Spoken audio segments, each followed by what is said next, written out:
Assalamualaikum warahmatullahi wabarakatuh. Perkenalkan, saya Irwan Saptaputra dengan NDDN 0421182202. Saat ini saya dosen tetap pada program studi Ilmu Hukum Fakultas Hukum Universitas Bina Bangsa. Pada kesempatan ini, saya akan memaparkan implementasi pembelajaran yang saya terapkan dalam rangka mendukung pelaksanaan Tridharma Perguruan Tinggi, khususnya pada aspek pendidikan dan pembelajaran sebagaimana tertuang dalam pernyataan diri dosen unjuk kerja Tridharma Perguruan Tinggi PDD UKTPT, bidang pengajaran sebagai salah satu persyaratan sertifikasi dosen tahun 2026. Model pembelajaran yang saya gunakan mengacu pada pendekatan DIA, Delivery, Interaction, and Assessment, yaitu suatu pendekatan yang mendekatkan kualitas penyampaian materi pembelajaran, interaksi aktif antara dosen dan mahasiswa, serta sistem penilaian yang objektif, transparan, dan berorientasikan pada pencapaian pembelajaran. Pendekatan tersebut saya implementasikan pada materi Kuliah Hukum Acara Pidana dengan kode mata kuliah HKM 21121206 dengan bobot 3 SKS yang diselenggarakan pada semester 3 selama 16 kali pertemuan, terdiri atas 14 kali perkuliahan, 1 kali ujian tengah semester, dan 1 kali ujian akhir semester. Mata kuliah Hukum Acara Pidana merupakan mata kuliah inti yang memberikan pemahaman kepada mahasiswa mengenai hukum pidana formil yang mengatur tata cara penegakan hukum pidana sejak tahap penyelidikan, penyidikan, penuntutan, pemeriksaan di persidangan, hingga pelaksanaan putusan pengadilan berdasarkan ketentuan Kitab Undang-Undang Hukum Acara Pidana. Melalui mata kuliah ini, mahasiswa diharapkan mampu memahami prinsip-prinsip hukum acara pidana, menerapkan ketentuan hukum acara pidana dalam menyelesaikan perkara, menganalisa berbagai persoalan hukum pidana yang berkembang di masyarakat, serta memberikan argumentasi hukum berdasarkan asas keadilan, kepastian hukum, dan kemanfaatan. Melalui mata kuliah ini, mahasiswa diharapkan mampu memahami prinsip-prinsip hukum acara pidana, menerapkan ketentuan hukum acara pidana dalam penyelesaian perkara, menganalisis berbagai persoalan hukum pidana yang berkembang di masyarakat. Materi pembelajaran meliputi pengertian dan ruang lingkup hukum acara pidana, asas-asas hukum acara pidana, hubungan antara hukum pidana material dan hukum pidana formil, kewenangan penyelidik dan penyidik, penangkapan, penahanan, penggeledahan, penyitaan, pra-peradilan, penuntutan, surat dakwaan, pembuktian alat bukti, pemeriksaan di persidangan, putusan hakim, serta upaya hukum biasa maupun hukum luar biasa. Capaian pembelajaran lulusan atau CPL, mata kuliah ini mendukung tercapainya beberapa capaian pembelajaran lulusan, yaitu 1. Menguasai konsep, teori, asas, dan kaidah hukum acara pidana. Yang kedua, mampu mengimplikasikan ilmu pengetahuan dan teknologi dalam menyelesaikan permasalahan hukum acara pidana sesuai perkembangan hukum nasional. Yang ketiga, mampu berpikir logis, kritis, sistematis, dan analitis dalam mengidentifikasikan serta menyelesaikan permasalahan hukum. Yang keempat, mampu mengambil keputusan berdasarkan analisis fakta, data, dan ketentuan hukum yang berlaku. Kelima, mampu bekerja secara mandiri maupun kolaboratif dengan menjunjung tinggi etika profesi hukum. Keenam, mampu menganalisis berbagai perkara pidana yang menjadi perhatian publik berdasarkan ketentuan hukum acara pidana. Capaian pembelajaran mata kuliah CPMK, adapun CPMK yang diharapkan dicapai mahasiswa meliputi 1. Mampu menjelaskan konsep dan asas-asas hukum acara pidana. Yang kedua, mampu menerapkan ketentuan KUHP dalam penyelesaian perkara pidana. Yang ketiga, mampu menganalisis prosedur penyidikan, penyelidikan, penuntutan, pembuktian, serta pemeriksaan di persidangan. Yang keempat, mampu menyusun argumentasi hukum berdasarkan analisis peraturan perundang-undangan dan fakta hukum. Yang kelima, mampu memberikan alternatif penyelesaian terhadap berbagai persoalan hukum acara pidana secara ilmiah dan profesional. Yang keenam, mampu menunjukkan tanggung jawab, integritas, dan etika profesi dalam menganalisis kasus hukum. Implementasi model pembelajaran. 1. Delivery. Pada tahap delivery, saya menyampaikan materi pembelajaran secara sistematis sesuai dengan rencana pembelajaran semester atau RPS melalui metode ceramah interaktif, studi kasus, diskusi kelas, presentasi mahasiswa, serta pemanfaatan media pembelajaran digital. Referensi utama yang digunakan dalam perkuliahan meliputi Kitab Undang-Undang Hukum Acara Pidana beserta peraturan perundang-undangan yang berlaku, buku ajar hukum acara pidana karya para pakar hukum Indonesia, jurnal ilmiah bereputasi nasional maupun internasional, putusan pengadilan, serta berbagai perkembangan hukum terbaru yang relevan dengan materi pembelajaran. Melalui pendekatan tersebut, mahasiswa diharapkan memperoleh pemahaman konseptual sekaligus kemampuan menghubungkan teori dengan praktek penegakan hukum pidana di Indonesia. Yang kedua, interaction.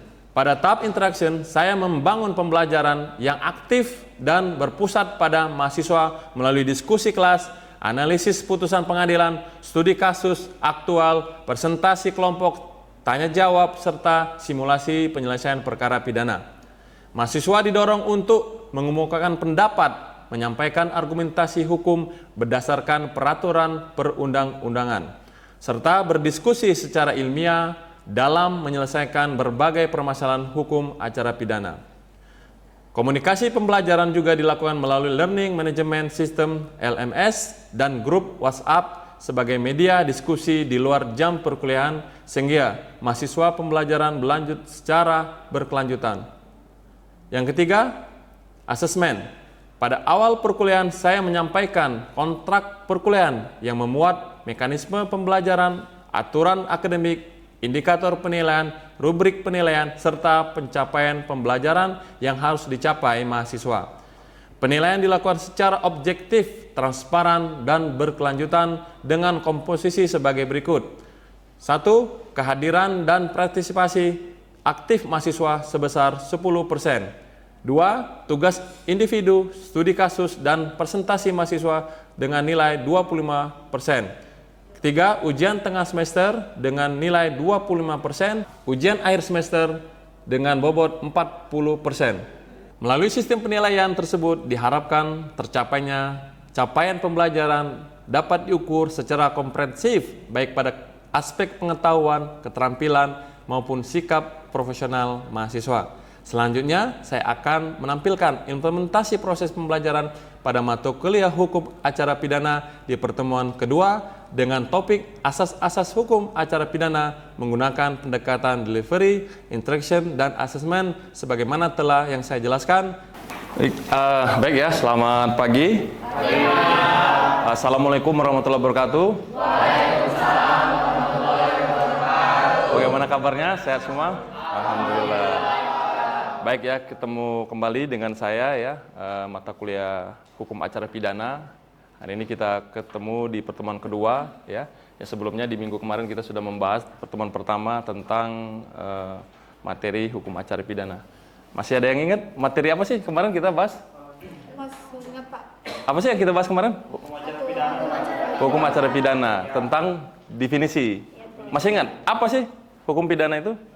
Maaf Pak, saya ingin menjawab. Hukum yang mengatur tata cara penegakan hukum pidana mulai dari penyidikan hingga putusan pengadilan Pak. Baik ya, tadi sudah teman kamu sudah menyebutkan ya. Bisa diulang lagi siapa? Hukum acara pidana apa sih hukum acara pidana itu? Ya, serangkaian aturan hukum yang mengatur bagaimana cara menegakkan hukum. Jadi pertemuan pertama sudah kita bahas ya bahwa hukum acara pidana itu bagaimana ya serangkaian aturan hukum ya mengatur tentang tata cara beracara ya agar apa? Agar kita tahu ya bagaimana sih sistem aturan hukum yang ada di Indonesia ini ya. Baik, terima kasih ya kalau kalian masih ingat pertemuan pertama. Hari ini kita lanjut lagi pertemuan yang kedua yang akan kita bahas terkait dengan asas-asas ya, sesuai dengan silabus kita, bahwa yang akan kita bahas hari ini pertemuan kedua adalah terkait dengan asas-asas hukum dalam hukum acara pidana ya. Di dalam hukum acara pidana tentu ya ada aturan-aturan yang harus kalian ketahui ya. Sebelum nanti kalian selesai ya menjadi sarjana hukum, kalian harus menguasai tentang asas-asas hukum pidana dalam hukum acara pidana yang ada di Indonesia ya. Nah, apa saja sih asas-asas dalam hukum acara pidana ini? Yang pertama ya terkait dengan peradilan ya, peradilan cepat ya, peradilan cepat, sederhana dan biaya ringan ya. Jadi di dalam hukum acara pidana ini ada asas yang namanya peradilan cepat, sederhana dan biaya ringan ya. Artinya di dalam mekanisme peradilan itu harus secepat mungkin ya dan sederhana mungkin, lalu dengan biaya yang ringan.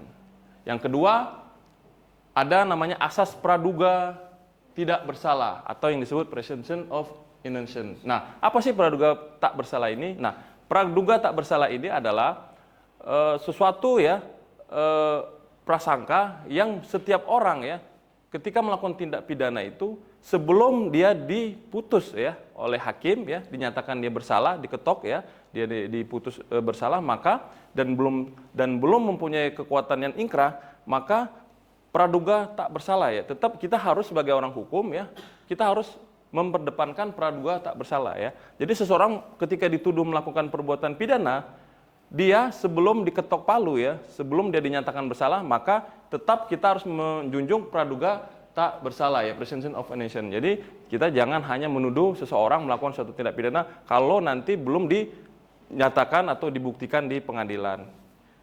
Oke, selanjutnya ada asas oportunitas ya. Jadi asas oportunitas ini adalah kewenangan ya bagi penuntut umum untuk melakukan penuntutan ya. Di dalam hukum acara pidana tentu ya kita ketahui bahwa yang pihak-pihak yang berperan adalah ya kepolisian ya, dalam hal ini penyidik ya, dalam memproses suatu tindak pidana atau kejahatan ya. Lalu setelah memang nanti proses pemeriksaan ya, saksi-saksi ya, lalu bukti-bukti, keterangan saksi, keterangan tersangka ya, maka proses selanjutnya ya akan dilimpahkan ke penuntut umum. Nah, penuntut umum inilah dia mempunyai kewenangan atau hak ya untuk melakukan penuntutan.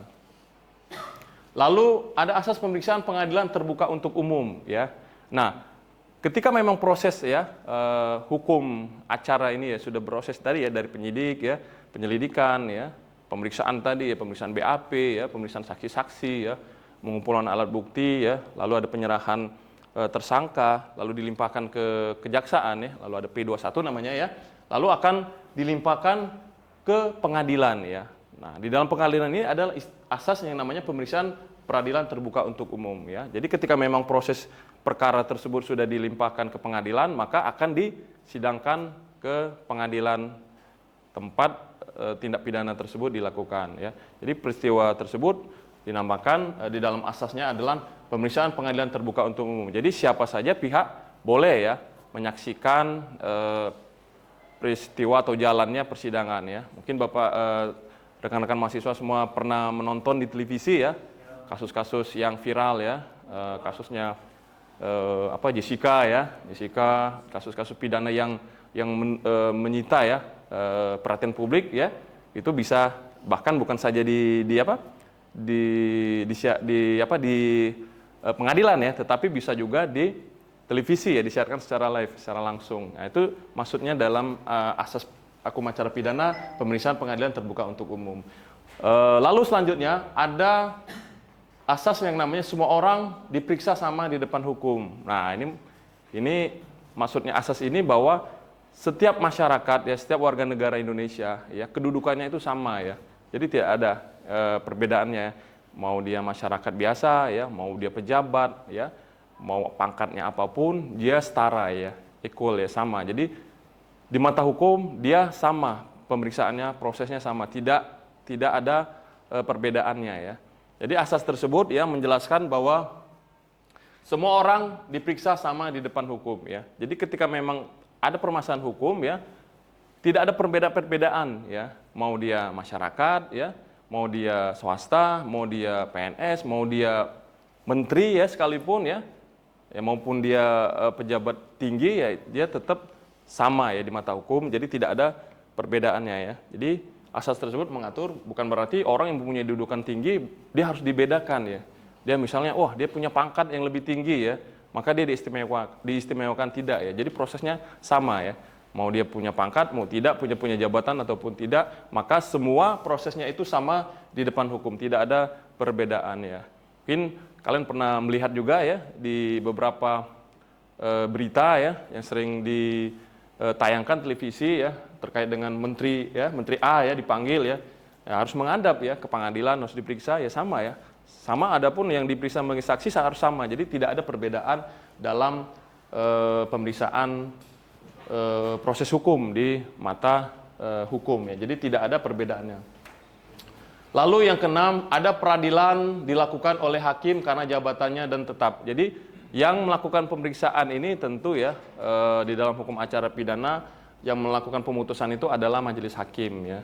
Dia karena kewenangannya undang-undang ya, dia diberikan hak ya untuk memeriksa dan memutus suatu perkara ya. Jadi kalau kita dari awal yang saya sampaikan bahwa proses penyidikan, ya, penyelidikan, lalu ada proses penuntutan ya, lalu ada proses pemeriksaan di pengadilan. Nah, di periksa pengadilan inilah hakim yang akan memeriksa perkara tersebut ya dan akan memberikan putusan apakah nanti seseorang tersebut ya betul-betul ya terbukti melakukan suatu tindak pidana. Maka berdasarkan karena jabatannya ya hakim akan melakukan pemeriksaan ya, mulai dari tanya jawab ya, mulai dari tadi ya pembacaan surat dakwaan ya, lalu ada pembelaan dari penasihat hukum ya, lalu ada tanya jawab ya, lalu nanti ada pemeriksaan saksi-saksi, dan disinilah ya hakim akan bertanya secara aktif ya kepada semua pihak yang tadi disampaikan bahwa semua sama ya.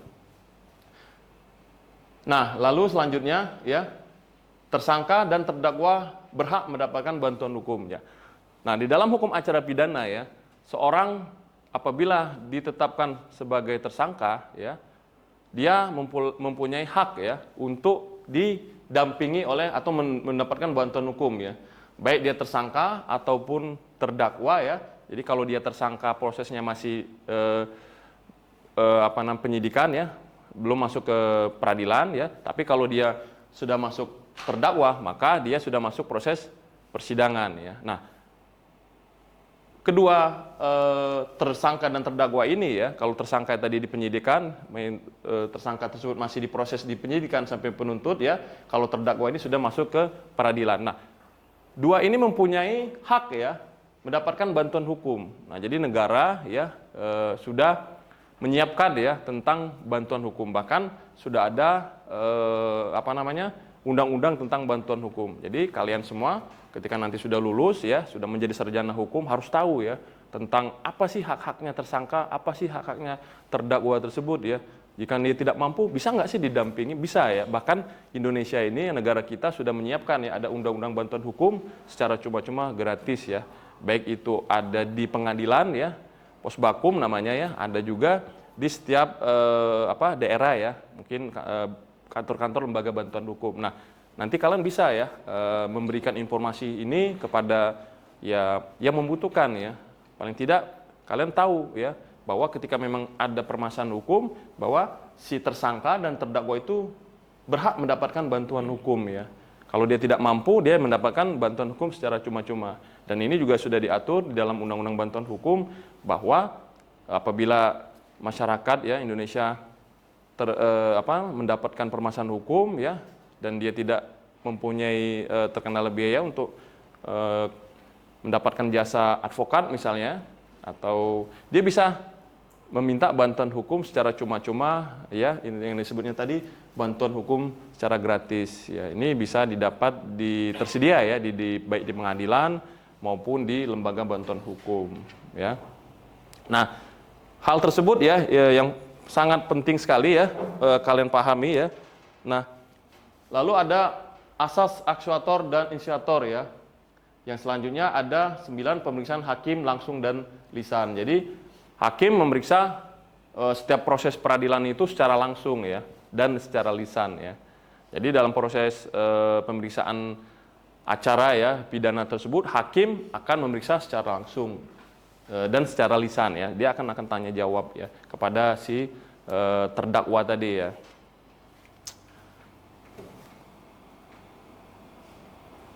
Nah, dari ya 9 asas tersebut ya, baik peradilan cepat ya, sederhana dan biaya ringan ya, lalu ada praduga tak bersalah ya, presumption of innocence ya, lalu ada asas oportunitas ya, ada asas pemeriksaan pengadilan terbuka untuk umum ya, lalu ada asas semua orang diperiksa sama di depan hukum ya, peradilan dilakukan oleh hakim ya, karena jabatannya dan tetap ya, lalu ada tersangka dan terdakwa berhak mendapatkan bantuan hukum ya. Terakhir tadi bahwa hakim memeriksa secara langsung secara lisan. Nah, ini 9 asas tersebut sangat penting sekali ya di dalam hukum acara pidana, dan ini berlaku ya di negara kita secara aturan hukum Indonesia. Asas-asas tersebut berlaku ya secara nasional ya, baik dari Sabang sampai Merauke. Setiap peradilan di Indonesia ini menjunjung tinggi asas-asas tersebut ya. Dari hukum acara pidana tersebut ya, baik itu penyidik ya, penuntut umum ya, penasihat hukum, jaksa ya, tadi hakim, itu tentu berpedoman dengan asas-asas tersebut ya. Jadi tidak boleh melanggar ya asas-asas yang sudah dibuat tersebut, bahwa peradilan harus cepat ya, harus sederhana ya. Jadi ketika memang ada peristiwa tersebut ya harus diproses secara cepat, ya tidak boleh berlarut-larut ya. Dia harus sederhana mungkin, lalu dengan biayanya seringan-ringan mungkin ya. Lalu ada praduga tidak bersalah ya. Jadi ketika orang memang dipanggil dia sebagai tersangka ya, jadi sebelum ada putusan peradilan yang sah, yang sudah inkrah, maka tetap kita sebagai orang hukum harus menjunjung tinggi asas praduga tidak bersalah ya. Karena memang yang berhak menyatakan seorang itu bersalah atau tidak ya bukan kita ya, tetapi nanti majelis hakim ya yang membuktikannya di peradilan tersebut ya. Bisa saja seorang tersebut ya dituduh ya, tapi belum tentu dia pelakunya ya. Nanti diperiksa ya, apakah memang dia pelakunya ataukah memang bukan ya. Kan sudah banyak sekali ya kasus-kasus, kalau rekan-rekan mahasiswa lihat ya, banyak kasus-kasus dia ditetapkan sebagai tersangka, tapi karena pemeriksaan ya, proses pengadilan ternyata dia tidak terbukti ya, lalu dia akan dibebaskan seperti itu. Jadi asas hukum acara pidana ini sangat penting sekali di dalam hukum acara pidana yang ada di Indonesia. Lalu pemeriksaan pengadilan terbuka untuk umum. Nah, ini penting sekali ya. Jadi kecuali memang nanti ada kasus-kasus tertentu ya, misalnya kaitan dengan perceraian. Biasanya kalau perceraian sifatnya kekeluargaan atau peradilan anak ya, tidak pidana anak, memang dia sifatnya tertutup ya. Jadi maksud pemeriksaan pengadilan terbuka untuk umum ini memang dia kasus-kasus yang sifatnya umum. Tapi kalau kasus-kasus yang sifatnya khusus ya, terhadap peradilan anak ya, kasus tentang tindak pidana anak ya, lalu ada tentang asusila, biasanya ini persidangannya tertutup ya, karena memang untuk menjaga privasi juga ya. Jadi memang tidak terbuka, tetapi memang sidangnya dinyatakan tertutup. Jadi nanti sidang tetap dinyatakan terbuka, tetapi karena nanti dan tetap ya terbuka untuk umum dan dinyatakan tertutup karena peristiwa tadi ya, kalau dia peradilan anak dia akan tertutup. Nah, asusila juga sama, kasus-kasus itu akan ditutup ya. Jadi pemeriksaannya tetap ya, penuntut umum dengan penasihat hukum sama terdakwa. Baik, Bapak ulangi lagi ya, bahwa di dalam hukum acara pidana ya yang ada di Indonesia ini, kalian penting sekali menguasai asas-asas ya yang berlaku di dalam hukum acara pidana ya. Yang saya sampaikan bahwa kalian harus ingat betul bahwa peradilan ya, sistem kita ya, asas-asas hukum pidana itu adalah peradilan cepat ya. Jadi peradilan cepat, sederhana dan biaya ringan ya. Lalu ada praduga tak bersalah ya, presumption of innocence ya. Lalu ada asas oportunitas, pemeriksaan pengadilan terbuka untuk umum ya. Semua orang diperiksa sama ya di depan umum. Jadi walaupun dia mau jabatan dia apapun ya, walaupun dia menteri ya, walaupun ada masyarakat biasa tidak punya jabatan, sama di mata hukum itu sama, setara ya, equal ya. Jadi tidak ada perbedaannya. Ada pertanyaan dari materi kita ini? Silakan. Ya, Pak. Ya. Mohon izin bertanya, Pak. Ya. Yang dimaksud dengan pemeriksaan pengadilan terbuka untuk umum itu seperti apa, Pak? Nah, apa sih ya pemeriksaan terbuka untuk umum ya. Ini masuk asas yang nomor 4 ya, bahwa pemeriksaan pengadilan terbuka untuk umum. Jadi ketika ada suatu kasus atau permasalahan pidana yang sudah dilakukan ya penyidikan ya, lalu sudah diperiksa oleh penyidik atau kepolisian ya, sudah dilengkapi ya alat-alat buktinya dan terbukti, lalu dia diserahkan dilimpahkan ke kejaksaan ya. Ketika sudah di kejaksaan sudah P21 akan dilimpahkan ke pengadilan. Nah, di pengadilan ini pemeriksaannya harus terbuka ya, dan semua orang boleh melihat ya. Kalian pun ya bisa ya melihat ke proses peradilan tersebut di pengadilan ya. Bahkan kalau kalian lihat ya kasus-kasus ya seperti yang viral ya, kasusnya mungkin yang viral dulu ya, kalau kalian masih ingat ada kasusnya Jessica ya, itu kan bisa dilihat ya, terlihat secara umum, bahkan penuh ya di pengadilan-pengadilan itu, bahkan bisa disiarkan secara langsung. Nah itu maksudnya asas pemeriksaan pengadilan terbuka atau umum ya. Jadi ketika memang pemeriksaan perkara tersebut dinyatakan dibuka dan terbuka untuk umum, maka semua masyarakat boleh melihat ya jalannya proses persidangan ya. Jadi boleh nanti ya kalau kalian nanti datang ke pengadilan ya mau lihat nggak apa-apa, bisa ya datang ya. Yang penting nanti ya berpakaian sopan ya, tetap masuk duduk melihatin jalannya persidangan ya. Itu maksudnya asas pemeriksaan pengadilan terbuka untuk umum ya. Baik, ada lagi yang ingin bertanya? Ya. Apakah asas praduga tidak bersalah itu masih berlaku pada kasus pencurian ayam yang dikeroyok massa hingga tewas? Kasus ini terjadi di Bali, Pak. Ya, ini memang masih viral sekali ya. Ya, banyak sekali ya. Saya pun melihatnya agak sedikit bukan ironis sekali ya, karena masyarakat kita langsung menghakimi ya.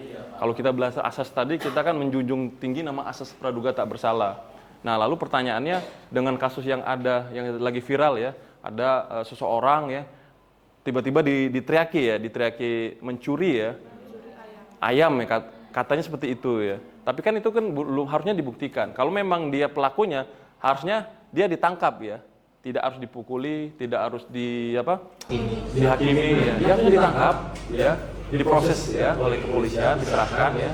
Lalu akan diperiksa apakah betul dia pelakunya ya. Jangan sampai nanti seperti kasus yang tadi ya, pertanyaan tadi, bahwa ketika sudah diteriakkan orang masyarakat berkumpul ya memukuli sampai meninggal, kasihan ya. Kalau dia tidak terbukti bersalah ya. Lalu kan kasihan keluarganya ya, anaknya ya sampai menangis. Nah, itulah kenapa pentingnya asas-asas hukum acara pidana ini diketahui. Nah, memang sangat disayangkan masyarakat kita ya melakukan tindakan kekerasan tersebut ya, harusnya tidak dilakukan ya. Kalau pertanyaannya tadi apakah masih berlaku, ya harusnya masih berlaku ya. Itu sebenarnya masyarakat tidak boleh main hakim sendiri seperti itu ya. Harusnya masyarakat bisa melihat ya, kalau memang dia melakukan pencurian ya tangkap saja ya, diserahkan saja ke penyidik ya, kepolisian. Nanti akan diproses tadi ya, dilihat apakah benar dia pelakunya, benar nggak ada ayamnya gitu kan.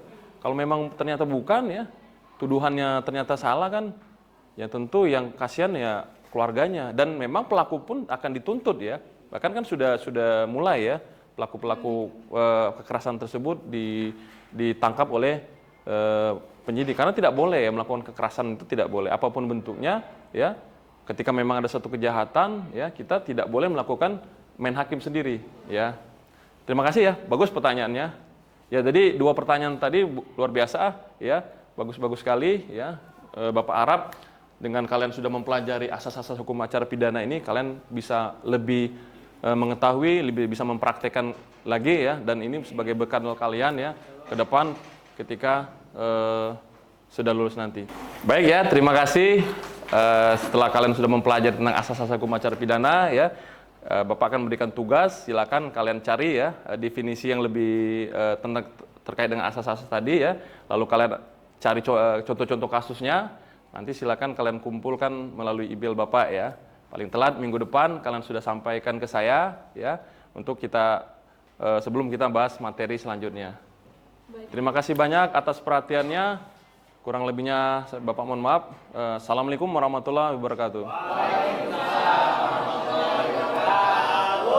Demikian pemaparan pernyataan diri dosen unjuk Tridharma Perguruan Tinggi PDD UKT PT bidang pengajaran pada mata kuliah Hukum Acara Pidana. Terima kasih atas perhatiannya. Wassalamualaikum warahmatullahi wabarakatuh.